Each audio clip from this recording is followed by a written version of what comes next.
The job market showed some surprising strength in the month of June. Companies in the US added nearly 500,000 jobs last month. That's the most in over a year, according to data from ADP Research Institute.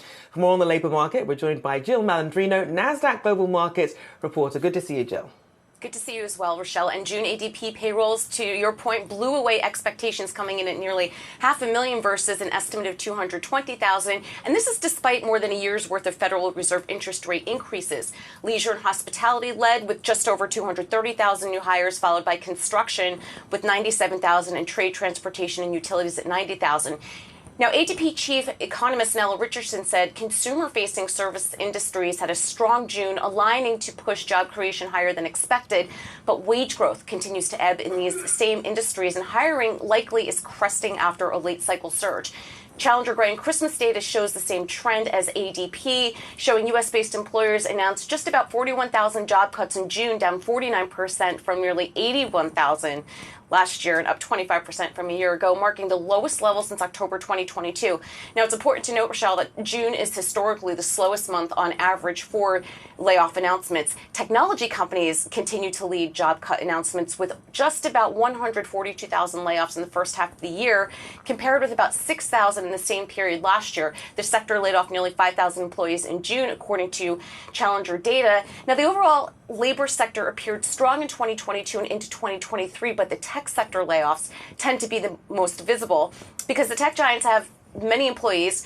A small percentage of layoffs still translates to thousands of people losing their jobs. And there are several factors that contributed to tech layoffs, including the economy, inflation, higher interest rates, overhiring during that COVID-19 pandemic job correction. So it really had to correct itself back to pre-pandemic levels. And Jill, as you mentioned there, some nuance to keep in mind with these job cut announcements overall tending to be less of them. But could that be hiding then what's actually going on? Could there still be more job cuts ahead? I mean, there certainly could be more job cuts ahead because we're sort of in an unknown period at this point. Interest rates continue to go higher, and we're seeing that in the market reaction this afternoon because it signals with the jobs data coming in so strong that there is the potential. I mean, we're paused right now, but for additional rate hikes to get the economy to cool down. I mean, the job market is just, I mean, it nearly doubled expectations with that ADP number and with the Challenger data coming in, better than expected as well. It signals that the economy is still running hot. Exactly. So the Fed can still do a little more work here and not be as worried about the economy. And Jill, I want to hone in on the hospitality industry for a second. It seems that restaurant workers are taking longer to come back to work in a post-COVID era. Why is this happening right now?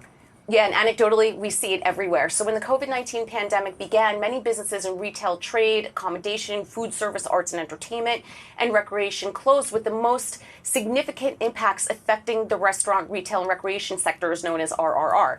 Now, while communities across the nation felt the impacts of the pandemic on their RRR sectors, New York City, where you and I are based, was hit especially hard with job and wage losses, generally outpacing those in the rest of New York State and the nation at the onset of the pandemic, and that's according to the Office of the New York State Comptroller. The restaurant labor shortage is still one of the industry's biggest challenges, even 3 years after the start of the pandemic.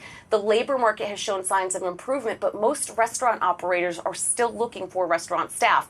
More than 87% say they're likely to hire in 2023 if they can find qualified applicants, according to the National Restaurant Association. Now, according to OpenTable, where we make our reservations, during lockdown, many restaurant workers realized their demanding, fast-paced jobs had taken a toll on their physical and mental health. Enhanced unemployment benefits gave them time to reflect on how they might re-enter the workforce, and many workers found jobs in other industries offering more stability or benefits like health insurance. Some turned to gig work or self-employment for autonomy and flexibilities. Others got job training or education and started new careers in fields like teaching or logistics. Of those who returned to the restaurant industry, some left again due to pandemic-era challenges like staff shortages, reduced hours, and lower tips. So restaurant industry continues to struggle. Yes, going through a lot of changes there. We'll see how that all shakes out. Thank you for getting us those updates, Jill Malandrino, there for us at the Nasdaq.